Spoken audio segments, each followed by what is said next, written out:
Hey guys, this is the sports nerd Brad Walker, and welcome to my first edition of my new podcast called Tampa Talk. What this podcast will be, guys, is me talking about Tampa Bay sports. I'm going to touch on the Rays, Lightning, Bulls, and the Buccaneers, and I will expand out, of course, to talk about the rest of the state of Florida. Again, you guys normally usually see me on Thursday nights on my other podcast, The Walker Report. That, guys, will be the all-around sports thing. But this one, guys, will just strictly be just about Tampa sports in general. I have my man Breck listening on Zoom. You can join me on there, guys, if you want to. You can talk to me on there as well.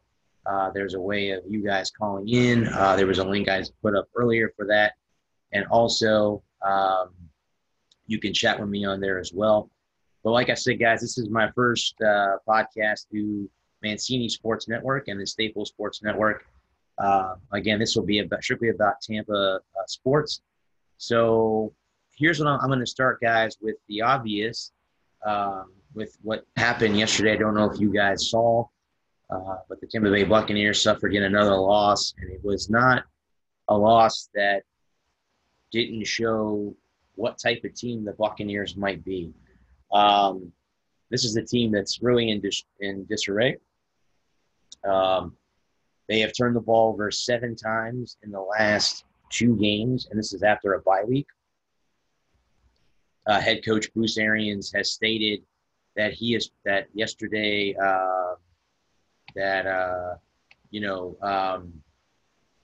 he is sticking with his quarterback and Jameis Winston. He's defending him. He said that the receivers yesterday were at fault for the 2 interceptions that he threw.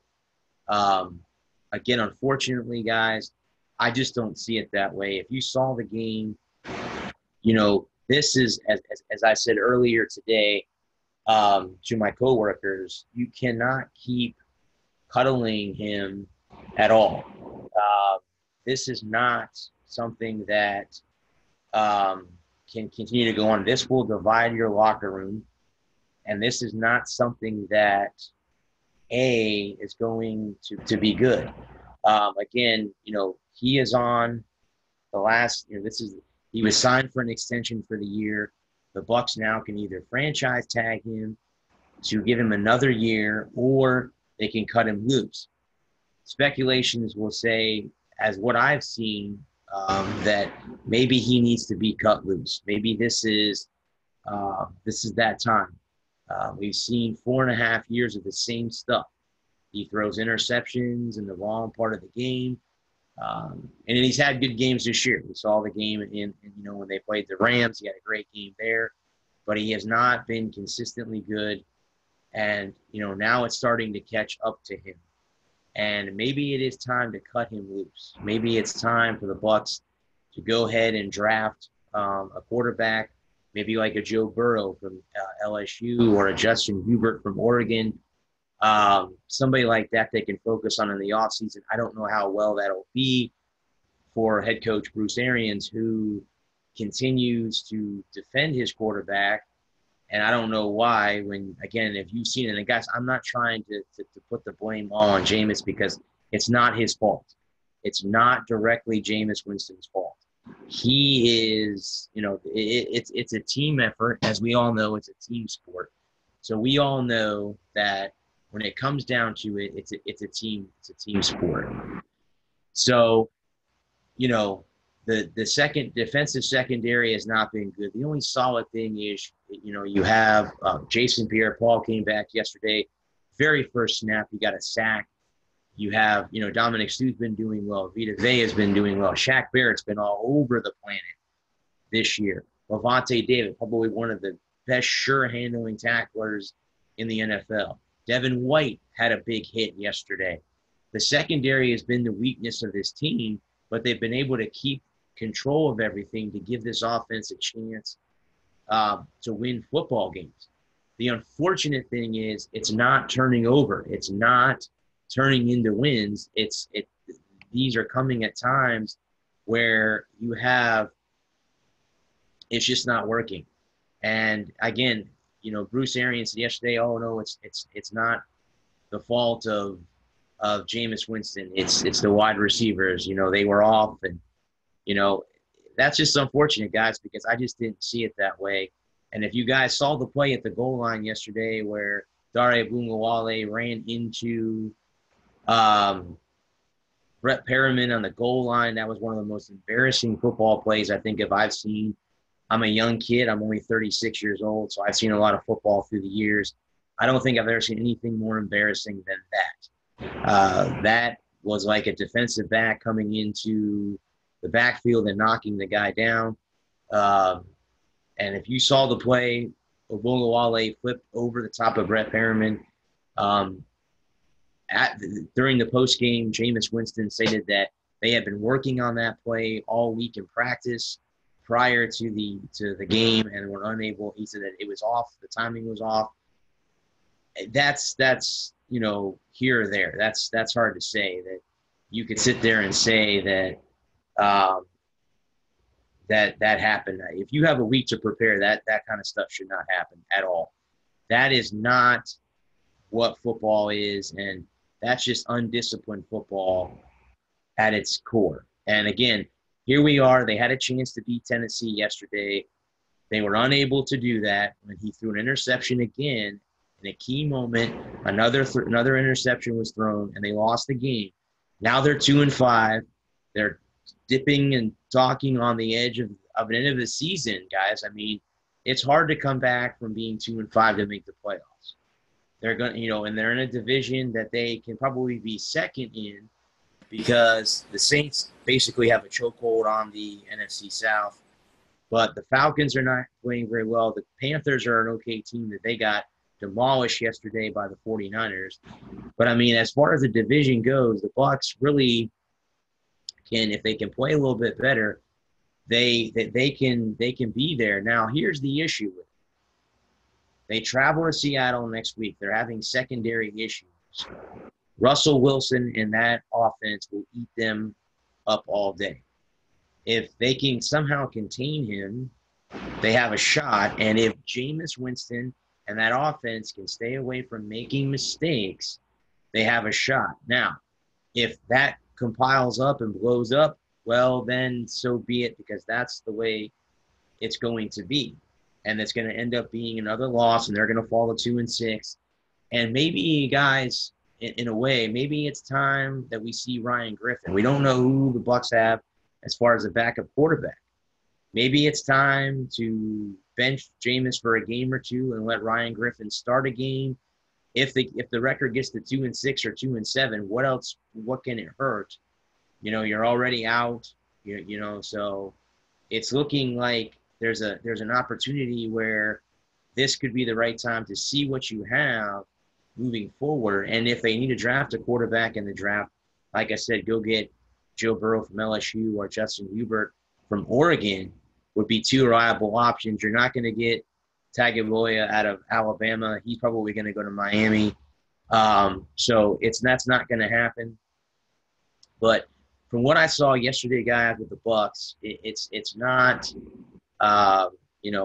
it's not good, dude. It's not. This team is not. And I mean, they should have beat the 49ers. Should have beat the Giants. And now you sit here and now the what ifs start to come into play. And again, this is what it is. This is the problem that the Buccaneer faithful, the Buccaneer fans themselves have been struggling with, and now they're frustrated. I listen to local radio every morning on my way to work, and the local fans call the radio station. They are frustrated to no end about this football team. It starts at the top, guys, and I'm telling you right now, they signed Jason Licht to a 5-year extension as a general manager. Write this down. That was one of the biggest mistakes they could ever make. He has not had a good draft class in the 5 years he's been here. You can see it on the field. He drafted Roberto Aguayo from FSU. How'd that work out? He drafted Vernon Hargreaves. That's not worked out very well. He drafted Sean Murphy Bunting this year in the second round. How's that working out for you? Not good. The only one that I think so far has worked out is Matt Gay. He had one bad game against the Giants. He's been making field goals. He had that one bad game where he missed 2 extra points in a field goal. Ronald Jones is finally starting to work out a little bit now, but he wasn't what he was when they drafted him numbered in the second round last year. He didn't work out. Now he's starting to come to fruition a little bit under Byron Leftwich. So here's the question I have, guys. What have you seen out of Jason Light that basically can keep him here and stuff like that? The answer to that question is I haven't seen anything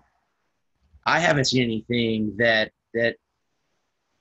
can keep him here. I don't understand. I know he's good friends with Bruce Arians. I know he is, and that's one of the reasons why Bruce came down here is because he had a good relationship with Jason Light, with Jason Light. So that's the reason why he took the job, is because him and Jason are good friends. But see, here's the bad part about that is sometimes you have to look in the mirror and say, okay, it's a friendship thing. Well, why is it that it just doesn't work? It's not working, guys. It's not working. For all you Bucs fans out there, it's not working. And it's disappointing because this team could be a right at 500 team or even a 9-7 team.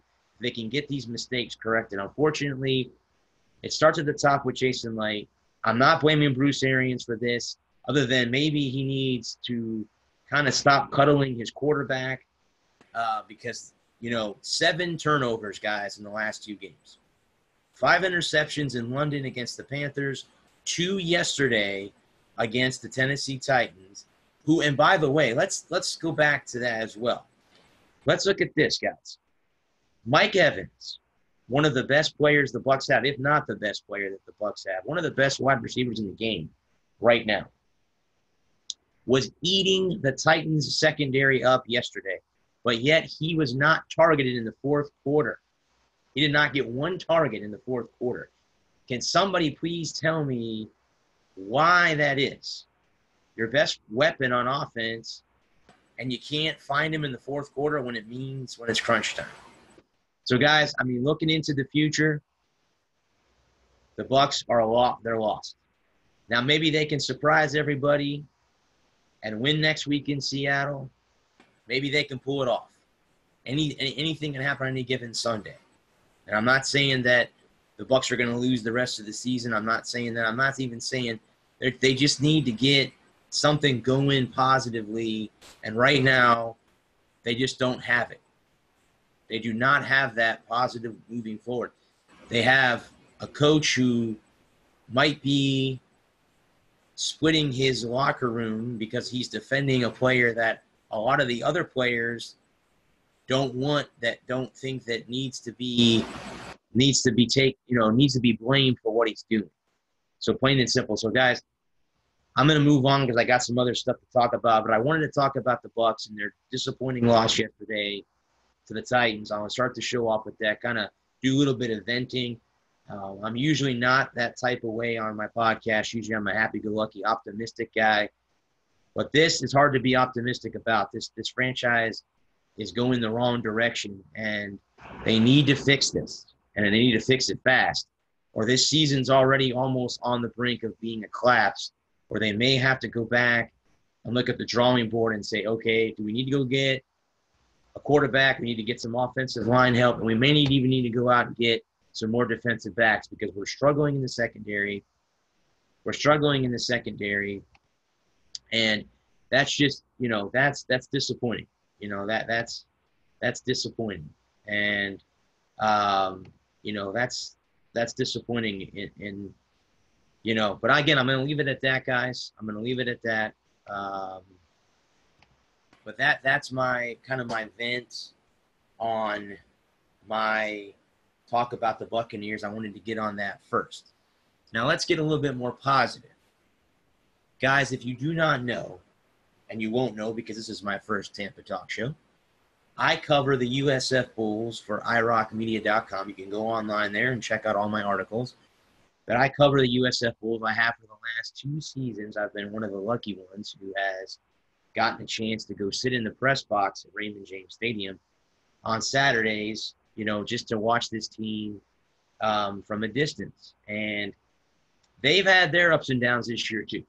Okay, I'm not saying it's been perfect. Watching them play against Wisconsin, which I knew we pretty had a little chance of beating, but they embarrassed us.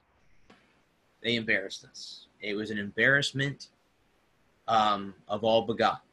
And I'm going to be honest with you on that. It was an embarrassment. But they have gotten better. They've had their good games and bad games. Last week, they had a good game. Traveled to Greensboro, North Carolina to play the ECU Pirates, which is a fellow AAC American Athletic Conference opponent. They got a conference win, winning 45-20. They had 500 yards of total offense. 300 of that came on the ground, or 300 or more came out on the ground. That's outstanding, guys, for them to do that. And it came from a barrage of players, Jordan Cronkrite to name a few. They had a stellar crowd of rushers. The defense stepped up. Which has been kind of a problem for USF. They can't stop the run. They can't do this. They did that all very well. Now, guys, coming into this game, both the Bulls and the Pirates both had a record of 3-4. Okay, they did have a record of 3-4, and they did have a record of 3-4, both coming into the game. But now, here's the thing that goes on with that. It came back down to one thing and one thing only. It came down to the offense finally starting to look well. Jordan McLeod looked well, even though he got hurt. Jacquez Evans, their backup quarterback, he also got injured in the first half. Kyle Rogel came in and did a very great job, as he has come in to spare. We all know, guys, Blake Barnett is out. He had season-ending ankle surgery, so he is done, maybe done with his college career. That could be exactly what might be going on. But what I'm getting at is this week they got to 4-4. They have a bye week, so this is good. Now they can rest all these guys that are injured. They have a home game coming up next Thursday night. Yours truly will be at Raymond James Stadium when they play Temple. Now, a lot of people after the ECU game or before the ECU game penciled this that was the last winnable game for the USF Bulls. If, and again, that's a big word, if USF can play like they did last week against the Pirates, they have a shot at beating the Temples, the Cincinnatis that they have left on their record. I'm not saying, guys, they're going to be UCF. I'm not saying that at all. UCF has 2 losses. UCF won this past week. They handled Temple this past week. So what I'm saying is the next opponent for USF has just got hammered by UCF. So what I'm saying, guys, is what I saw out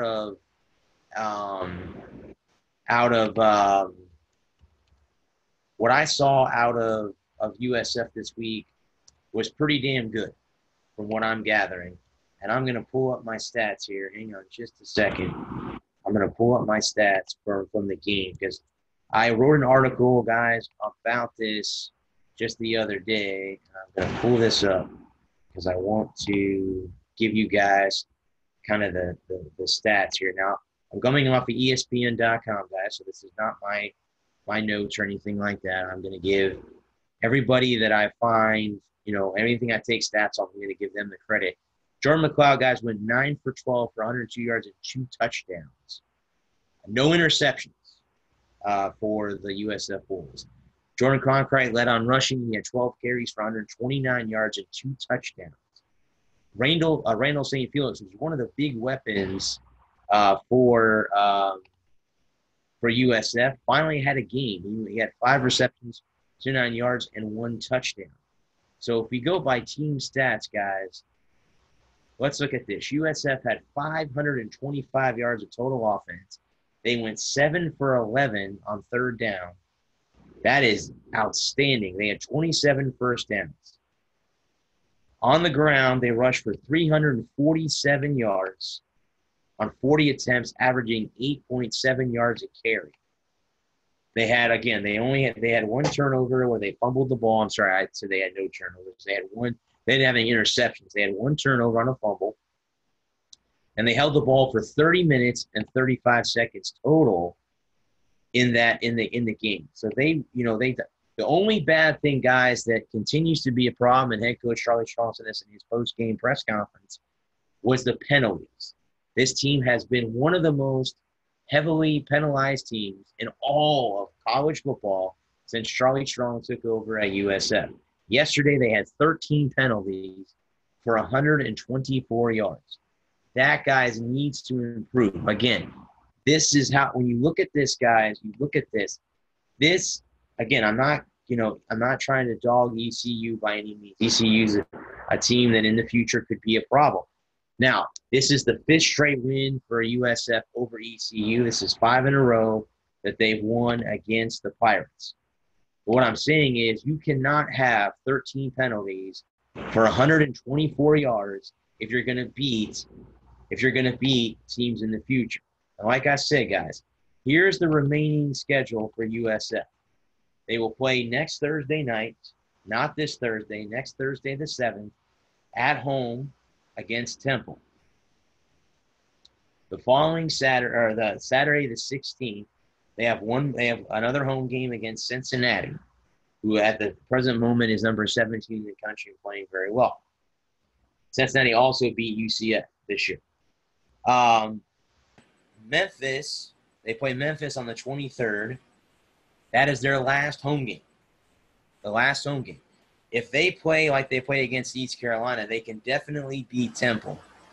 The Cincinnati, Memphis, and UCF games will all be question marks, guys, because it's going to depend on if they stay away from making mistakes, they'll be okay. Now, they came off of this win. They won 45-20 yesterday, as I said. The previous week, they lost to Navy in Annapolis 35-3. That was coming off a homecoming win over BYU on the very last play of the game, 27-23. So here's how it all boils down, guys. They've had these games where it's been good and bad. Like I said, the Wisconsin game to begin the season, they got beat. I believe it was 42-0. Let me go back and check. It was 49-0 in the first game of the season at Raymond James Stadium. It was 49-0 they lost by. The next game, they go to Georgia Tech, and they have a fumble, kind of a questionable call that could have went their way, didn't go their way, and they lost by 4 points, 14-10. They come back home to play South Carolina State and roll them 55-16 at home. The following week, or 2 weeks later, and they had a bye week, they play the upstart SMU Mustangs, who, guys, by the way, are undefeated, and they get blown out at home 48-21. They head on the road to play UConn, who at UConn, I believe, beat UMass this week to get their second win of the season. They beat them 48-22 on the road. And they come home for homecoming and win 27-23 over BYU. Then the following week, like I said last week, they lost 35-3 to Navy and now come out. So you could see what I'm talking about, how it's a good game, bad game, good game, bad game, a good game, halfway decent game. But they're getting wins. They're just not consistently getting the wins that they need to get. So the question I have is it's simple as this, is the consistency is going to – do they have a shot at winning their last 4 games? Absolutely. Anybody can win on any given Saturday. It's going to be tough, though. I mean, all 4 of those opponents that they have left are all going to be tough. They are. They're all tough, guys. Every single one of them are going to be tough. Now, if they can play like they did last week against East Carolina, I can definitely say that they can beat Temple. Because, guys, like I said, Temple got rolled last week. Let me see what the final score was against UCF. I believe they got blown out. Yeah, 63-21. UCF blew the Temple out at on the road, 63-21. So again, if USF can play like they did against East Carolina, the complete game that they had on offense, they were able to rush the ball, throw the ball. The defense did well. The one bonehead move that they had, guys, was of course the opening kickoff in which ECU ran it back 100 yards for a touchdown. But after that, guys, it looked like USF had settled down. They got back to what they do best, and they were able, by God, they were able to win a football game, and they looked good. I mean, all the way around, USF looked good in this game. They did. They looked awesome in this game. And, the funny thing about it is, like I said, they got the bye week, so this will be a chance to, rest your injured players. This will, give you an opportunity to do that. That's a good thing. They got some banged up at the quarterback. Jacquez Evans is a very good backup quarterback, likes to run the football. That's going to be a good. They got, Jordan McLeod, and they got Kyle Rigel also. So they've got three good options. Jordan Cronkite, of course, if we all know him from the University of Florida, he transferred to USF. He's a senior this year. He's been doing well lately. Trevon Sands is good. They have Randall St. Felix. Terrence Hornish coming back from an ACL injury. Just to name a few. Of course, we have the sixth best tight end in the league in all of college football, according to the draft experts at ESPN and Mitchell Wilcox. So that's a weapon that they need to, I think, start to get a little more use out of him moving forward. But guys, I mean, USF, I mean, this is it. This might be the win that turns them around. But that's here or say. We'll have to wait and see. We'll have to, strap in. Like I said, guys, I will be at the game on the 7th. I definitely will be there inside Raymond James Stadium on that night game. It's an 8 o'clock kickoff. I can't wait. It's been a while since I've been to a football game on a Thursday night, but it'll be cool. It's an 8 o'clock kickoff. I'm looking forward to it. Yeah, I mean, I'm looking forward to it. So again, guys, there's the Bucks and the Bulls in general, but that's that. I can get into the Tampa Bay Rays, guys, but there's not much to say about them because the only news that I have coming out of Tampa Bay for the Rays would be that their one of their top executives in their front office signed as the new general manager for the Boston Red Sox. If you don't know who I'm referring to, it's Chaim Bloom, who was one of the big executives for the Tampa Bay Rays. Had a lot of things go his, bring a lot of players in, had influence on that. And now he leaves Tampa for Boston and had to take over as their new general manager for the Boston Red Sox. So that, guys, that's hard. That's a hard loss for the Rays. He was a big part of their front office.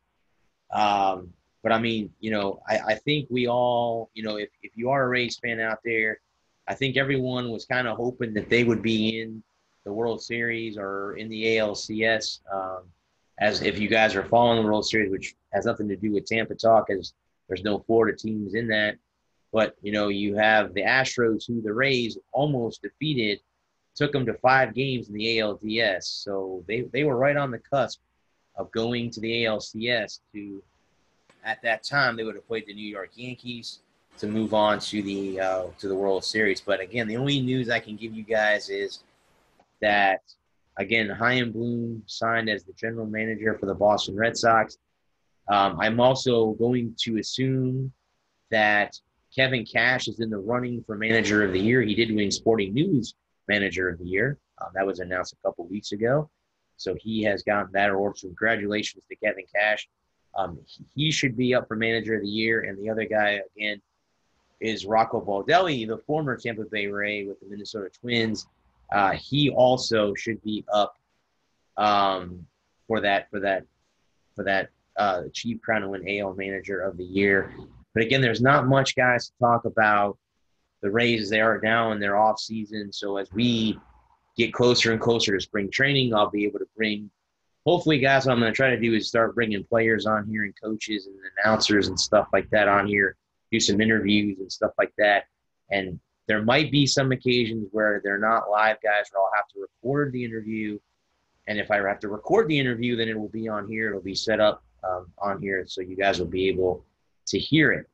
But like I said, guys, there's not much to talk about the Rays at this time because, again, the offseason has started. So, again, the last team in the Tampa Bay area that I can talk about would be my favorite professional sports team, and that's the Tampa Bay Lightning. They, guys, currently the record is 4-4-1, I believe. Let's see if I'm correct here. Sorry, let me look that up. I'm sorry, it's 5-3-2. Excuse me, 5-3-2.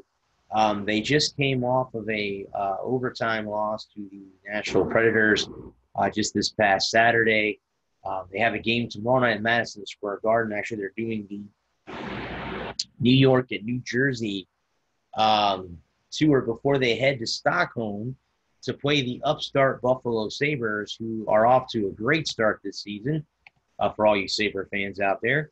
But they're off to a great start. We're going to Sweden to play them on a tour.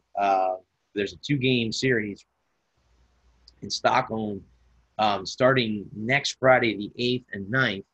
They will be in Stockholm to play the Sabres at a home and away. The first game, the Sabres are the home team, and then the second game, the Lightning will be the home team.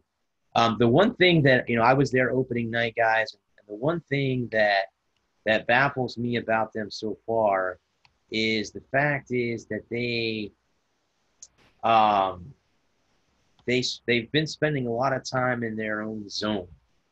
This is something that they've gotten a little bit better at as the games have gone on. Again, there's some adjustment. They've got some new players going on. But again, it's one of those things where they're spending a lot of time in their defensive zone. They're trying to make those Sports Center top 10 passes instead of shooting the puck.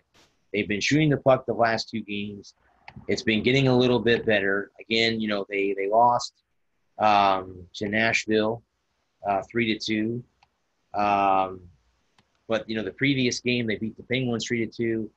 But they got some work to do. They have to go play the Rangers tomorrow night, and they play the Devils on Wednesday, and then Friday they play the Islanders before they have a lengthy break as they head over to Sweden to play the Sabres for 2 games.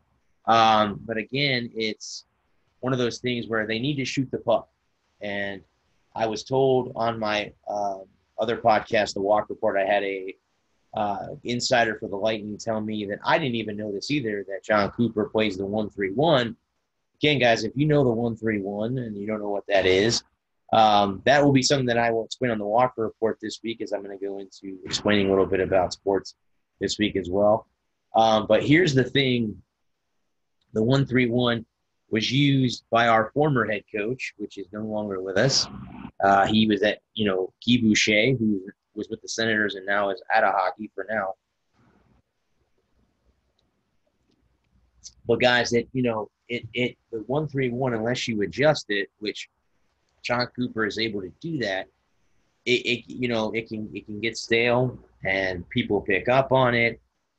But the Lightning have been doing a little bit better. Again, I think the one thing that needs to be fixed is they need to stop spending so much time in the defensive zone. They also have been, again, they've been shooting the puck more. They've got to be doing that. Just put the puck on the net. You never know what might happen. If it gets tipped, so be it, whatever. But they have got to do a little bit better job of getting that going, getting their game going a little bit. They need to get off to better starts. They have an issue with getting off to good starts. Got to be able to do that. Again, when they go to Sweden, they've got some good teams coming up: the Rangers, the Devils, and the Islanders. And the Islanders were in the finals last year. So, they were in the second round of the playoffs a year ago. So it's going to be one of those things where we have to, They have to play well. Like I said, the Buffalo Sabres are off to a hot start. We're going to be playing them in a 2-game series over in Sweden. That's going to be a tough 2-game series. The Lightning get back to doing what they're doing, and they play hockey the way that they're able to play hockey. There should be no problem moving forward, getting wins in a consistent basis, where it's not one win, then they lose a game, and they win again, and they got to start putting some consecutive wins together if they're going to, get back in the thick of it. There is a lot of pressure on them guys. We all know they have the bullseye on their back. They came out, they got swept in the first round of the playoffs last year by the Blue Jackets. They come out, they haven't been off to a fast start. They won 64 games a year ago. I don't know what's going to happen this year. As a Lightning fan, we just hope to get, the second or third seed in the playoffs so we can be right there in the middle of it and still make the postseason. Don't want to be one of those people that's left out of the postseason, but they still have the target on their back because, again, they are favored to win the Stanley Cup. They are favored to win the Stanley Cup again. So we have to wait and see what happens. They make some adjustments. I think once they do that, they should be great. They should be good to go. I can definitely see a Lightning win tomorrow night against the Rangers. We'll have to wait and see how that goes. But if they come out like they did against Pittsburgh and they won that game 3-2, I can't see that being a problem moving forward. But that's it, guys, for the Tampa Bay area stuff. Again, I covered the Bucks. If you missed that, that was a heated conversation kind of event. The Lightning I just talked about, USF, and then, of course, the Rays not having a lot going on right now. So, guys, again, like I said, I was going to expand out. If you guys know college football, one of the biggest games is coming up. It's called the biggest outdoor cocktail party, and maybe that's politically incorrect as it is called anymore. But if you guys don't know what that is the Florida Gator Georgia Bulldog game in Jacksonville, and that is happening this Saturday at 3:30. This is a big game for both teams. Both teams are highly ranked. This could very much determine who is going to represent the SEC East in the SEC championship game. Now, here's the kicker to that. You have Georgia, Florida this week, and next week you have Alabama, LSU. So relatively, in the next 2 weeks, we might have the two winners of those games could be the front runners to be in the SEC championship game in Atlanta later this year. But what I'm saying to you is this. The funny thing about it is how this all plays out is the fact of the matter is when it comes down to it, it is interesting because the Gators have one loss. We lost to LSU. It was a tough game. We lost to LSU. They beat South Carolina on a questionable call. As I was stating, one of the NGSE fellow sports podcasters, Peyton Jones, on his show, mentioned that the other day that the officiating in the SEC has been pretty bad. You guys listen to his show. That's who the Walker Report is sponsored by NGSE. But the thing is, when it comes down to it, it is if the Gators can keep doing what they did against South Carolina and what they've done, they had a tough game against Kentucky. They played very well without Felipe Franks. Kyle Trask has fit in very well. The running game needs to get a little bit better. P. Ryan needs to get a little bit better. They know they're throwing the ball well. The good news for the Gators is this. Good news for them is all three players that were injured for the South Carolina game or that did not play in the South Carolina game will be back. The two pass rushers and their leading wide receiver will be back for this upcoming game this Saturday. So I'm looking forward to that football game. I will be personally, in case you guys are in the area, I will be personally at the Buffalo Wild Wings in Seminole, hanging out with my buddy Corey White, who's a big Georgia Bulldog fan. I'll be in my blue and orange. He'll be in his red and black, red and white, or red and silver, whatever he has on. But I will be looking forward to hanging out with him, and it will be one of those back and forth discussions this upcoming Saturday. But I will be definitely at the Buffalo Wild Wings in Seminole in case you guys are in the area and you want to come hang out. Please come hang out. Even if you're not a Gator fan, not a Georgia fan, you want to come and hang out and just talk. Come hang out with me. Sounds like a winner to me. Let me go ahead, guys, and go into the other big college football teams in the state of Florida real quick. Let's talk about the UCF Knights. Now, this, again, as I told you earlier, they beat Temple 63-21 on the road. UCF has 2 losses this year, which is kind of not like them. They are normally undefeated. They have been the past 2 seasons. They now sit number 2. They're behind Cincinnati in the American East. The Bearcats are 3-0, which they beat UCF this year. 6-1 overall, and they're 4-0 at home and 2-1 on the road. UCF is 3-1 in the conference. Of course, their 1 loss coming to Cincinnati. 6-2 overall. Their other loss came to Pitt. They're 4-0 in the bounce house in Orlando, and their 2 losses have come on the road. They've won 2 games in a row, though. And again, that would be a 41-28 win over ECU, which USF beat this past Saturday, and a 63-21 win over the Temple Owls. Now they will they're back home in the bounce house on Saturday afternoon at noon. There'll be a noon kickoff as they host the Houston Cougars. And Houston has not been, one of those teams that they've been in the past.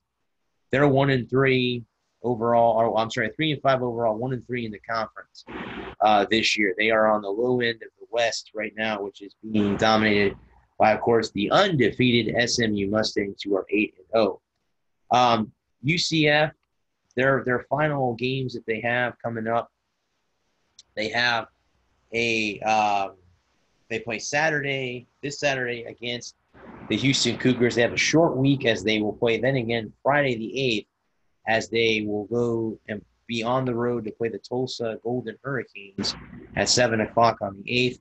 They are on the road as they head to Tulane to play the Green Wave on the 23rd, and then they're at home to host the USF Bulls on Black Friday. As we all know, as USF fans, we all, hoping that someday USF can get back to winning that game. But as of right now, UCF will probably come out and dominate as they have the past few years. But again, with them, guys, the 2 losses coming to Pitt and coming to Cincinnati, they lost by a field goal to the Bearcats, and they lost by 1 point to Pittsburgh. But they have an up-tempo offense, guys. They play up-tempo. They're fast. They score quick. The weakness that UCF has, guys, is simple. It's their defense. If you can get on the scoreboard and you can beat them, that's how you beat UCF. If you can keep their offense off the field, and that's it. You keep their offense off the field, and you have a chance to beat them. Now, they're going, like I said, they're at home in the bounce house. They're undefeated guys in Orlando. They don't lose very often at home. They don't. That's not that, that stadium is ruckus. It gets ruckus when they're there. They are just an absolute, they're tough to beat at home in Orlando. So that's UCF, man. They're home against Houston. Look for another big win for them coming up this Saturday. But again, that covers them. Now let's look at FSU, guys. Now this is a team that has been struggling this year. Head coach Willie Taggart is on the hot seat. Now they did come out and put up an impressive win last week, 35-17 over Syracuse. Now again, listen to this, guys. They have had an interesting season. They are a team that seems to blow second half leads, as they lost to Wake Forest a week ago. Clemson beat them up pretty handily. They lost to Virginia in the second half. They beat Louisiana Monroe by 1 point. They lost to Boise State in the opening game, which that game was supposed to be in Jacksonville, but due to their hurricane, they moved it to a home game for them, and they still lost in Tallahassee, which, again, it's been interesting because they don't usually lose at home that often. And that's just how it is right now. They give up big leads in the second half. They have issues. So it comes down to the fact is if they can get these issues corrected and make adjustments like the other team does at halftime, they can win more football games. Now, I was going to talk about Miami, but here's the funny thing. This week, those two teams play each other. It's a 3:30 kickoff in Tallahassee. Now, Miami, on the other hand, who started the season off against the Florida Gators, had a very close game. They've had their struggles too. They lost to North Carolina in week 2, and on down they beat Bethune-Cookman. They beat Central Michigan. They lost Virginia Tech. They beat Virginia, lost to Georgia Tech, and they beat Pittsburgh last week by 4 points. So now they go, and this is, again, guys, this is a rivalry game for the Seminoles. This is a rivalry game, yes. They have two in-state rivals. You have Miami, and you've got Florida. They always play the Gators on Thanksgiving weekend. So that game will be talked about later on down the road next month. At the end of next month, I'll be talking about that on this show because, again, I'm going to touch about on all of the things going on. So what I'm saying, guys, is they're at home in Tallahassee. So let's take a look here and see what is their home record this year. Let's see. What is the no? Their home record, guys, is they are 4-1 at home in Tallahassee. The only loss coming to Boise State in week 1. So they are pretty good at home. And Miami is 500 on the road at 1-1. But again, like I said, this is a rivalry game for them, guys. This is a rival game.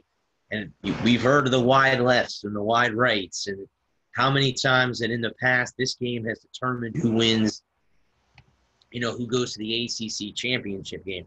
Now, these two are in different divisions within the ACC. The Noles are in the Atlantic and the Hurricanes are in the Coastal Division. So down the road, they could play each other. As of right now, the teams that are on top are the likes of Pittsburgh, Virginia, and North Carolina on the coastal side.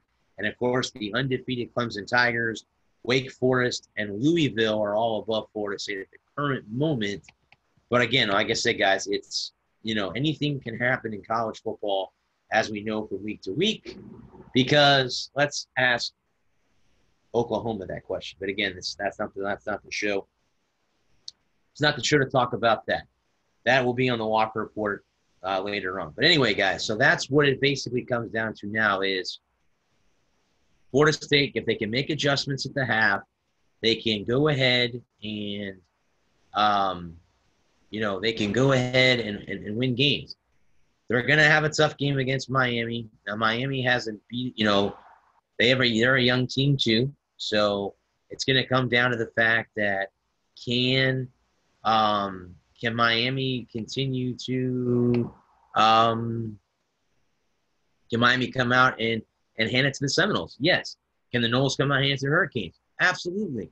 It just depends on what is going down, moving forward. And we'll have to wait and see. It's a 3:30 kickoff, so it's the same time, guys, as the Georgia-Florida game. So for all you non-Gator Georgia fans, if you want to come to Buffalo Wild Wings in Seminole, I'll be there hanging out with my man Corey. Come and watch the Noles Hurricanes game. Wear your green and orange. Wear your garnet and gold if you want. But come down and, we could sit and talk. We could talk college football, till the end of the day if you want to. But, guys, I mean, that's basically how you want to look at it. Couple other teams in the state. Florida Atlantic, that is the Owls. And, of course, that's Lane Kiffin's football team. And currently the Owls, let's see where FAU stands. They are second in the Conference USA East bracket. They're 5-3 overall. They're 3-1 in the conference, 2-2 at home, and 3-1 on the road. So they're a good road team. They are coming off of a win over Old Dominion, 41-3. They had so they came off. They'll be traveling to play Western Kentucky this Saturday at a 4:00 kickoff for FAU. And let's check out FAMU and Bethune-Cookman because we can't forget about them. The Rattlers are coming off of a 24-12 win over Morgan State. And where are the Rattlers located here? What's their record? They are 5-0, 7-1 overall, 4-0 at home, 3-1. They're on a 7-game winning streak, which means, guys, they lost the first game of the season and have won 7 straight games so far. The Rattlers are off to a very, very good start. Bethune-Cookman, who's in the same division as them, the Wildcats are currently 6-2, 4-1 in the conference, 2-1 at home, and 3-1 on the road, and they just lost their game. Who did they fell last week to South Carolina State, who played USF earlier in the season. USF beat them pretty handily. So, and Bethune-Cookman has a bye week this week, guys. They will not play until the 9th, and they play at Delaware State. So, of course, they also, guys, have a rival game at the end of the season, as the Wildcats will be at home to play the Rattlers in November 23rd at a 3:30 kickoff. But again, guys, that's the coverage there. Again, I will get into spreading out the show a little bit more. I'm going to start this show off, guys, like an hour. I'm hoping to get some people on Facebook Live giving me some opinions. You guys do not know, we're also using Zoom.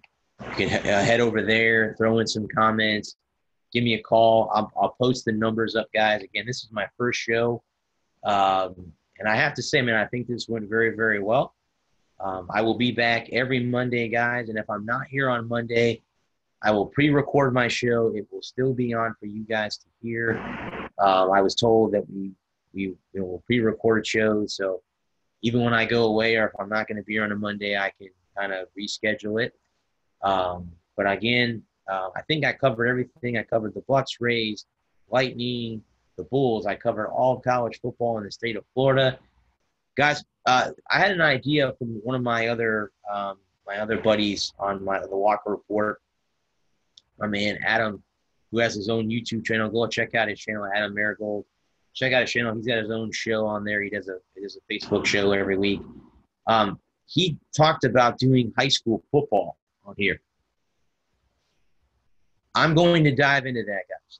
The issue with I should say it's an issue. It's going to be difficult because remember now, guys, I live in Pinellas County. This podcast is strictly just the state of Florida. I would have to cover both Pinellas and Hillsborough and Pasco counties football because I can't cover one county and not the other. So I'm going to have to dive into that. I'm going to have to figure out what games I'm going to talk about, what games I'm not going to talk about. It's going to be rather difficult for that. But I'm going to try to incorporate that as this show blossoms a little bit more. I get more time to talk. I'm starting off at an hour, guys, because I wanted to kind of get my feet wet. As you know, my other show started off at 2 hours. That show is on almost 3 hours now, so it just gives me more time to talk. But this will be an every Monday thing, guys, from here on out.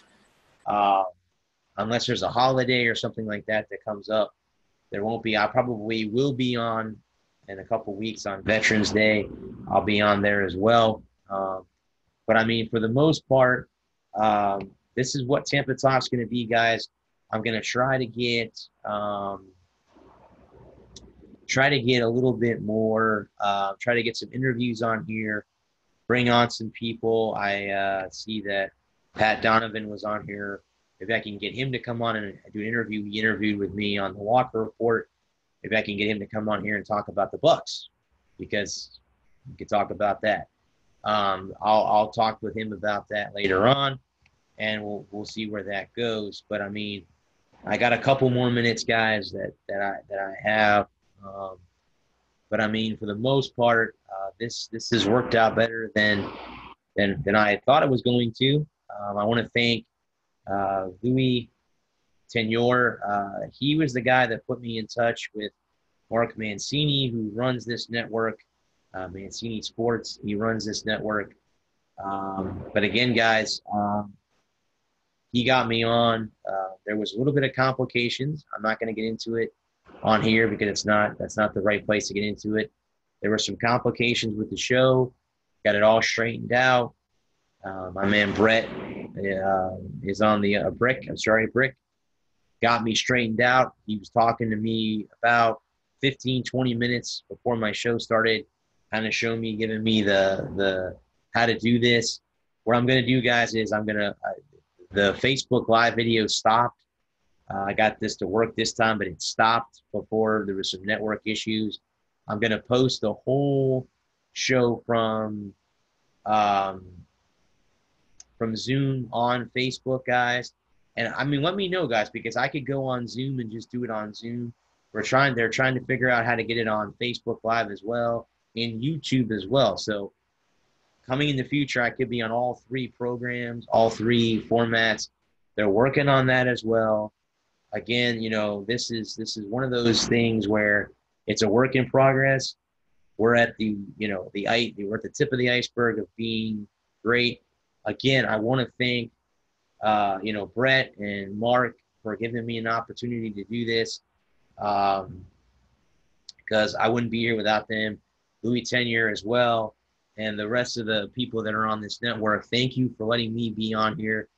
I promise you, if this show was not what you thought it was going to be, it will be better moving on. Again, this is my first show, so got to give me a chance to kind of get my feet wet on what I'm going to do with this. I'm going to try to cover everything I can. I'm going to bring high school football into this. I've got to figure out how I'm going to jam that all into 1 hour. But again, this is my first show, so now I'm going to have a whole week to prepare for my next show. But it has been an excellent, and Brexit, it sounded great. Thank you. Moving forward, again, like I said, I'm going to try to get high school football. We're going to talk about the 4 teams as we get closer to baseball starting back up in April. We'll bring baseball back into this. I'm going to talk a little bit of basketball next week. College basketball is on the start here soon, so we'll bring USF, Florida, Florida State, Miami, all the other schools, FAU, FAMU, Bethune-Cookman. All you guys will be in here. I'm going to try to cover everybody, cover college, cover pro, cover high school. We'll get it all in here as we move forward on this show. I want to thank everybody for coming on here on a Monday. Again, if you like this show, come on. If you're new to my show, hop on Thursday at 8 o'clock. I'm on from 8 to 10 on the Walker Report. That's more of my national show where I talk about the national sports broadcast. This upcoming Thursday, guys, will just be about me explaining sports. I have a very, very close female friend of mine who has no idea what we talk about. Well, if you are one of those people who doesn't know what sports are or what the verbiage is, I am going to touch on all that stuff this Thursday. I have a 2-hour show. I can extend it to a 3rd hour. So hop on that show. Come see me then. But guys, until then, thank you for joining me. This has been the first episode of Tampa Talk. This is the Sports Nerd. As always, again, I will see you guys Thursday. As I do on the Walker Report, I'm going to do it on this show as well. I'm going to end it as I always do. I want to thank the men and women of our armed services. Thank you for doing what you do, both active and retired. Thank you for the sacrifice, because I would not be sitting here doing this show without you guys doing what you did and the sacrifices that you made for our country. I also want to thank our domestic soldiers as well, our police officers, firefighters, and paramedics. Thank you for keeping us safe here domestically. And guys, as always, as I always say, I want to say thank you so much for coming on and listening to me talk. I love you guys so much. Thank you for all the support I've gotten on my other, the Walker Report, and now on this show. This has been a dream of mine to do this. Now I have, 2 different platforms to do this on. I'm looking forward to making both shows great every week. It's been awesome. I want to thank all the people who influenced me to do this. from my writing to where I am now, my family, my friends. I have to go through a whole show just to thank everybody, as I said on the Walker Report when I first did that show. But guys, until then, this is the Sports Nerd Brad Walker. I'm signing out. This is Tampa Talk. I'll see you guys next Monday at 8 p.m. Until then, peace.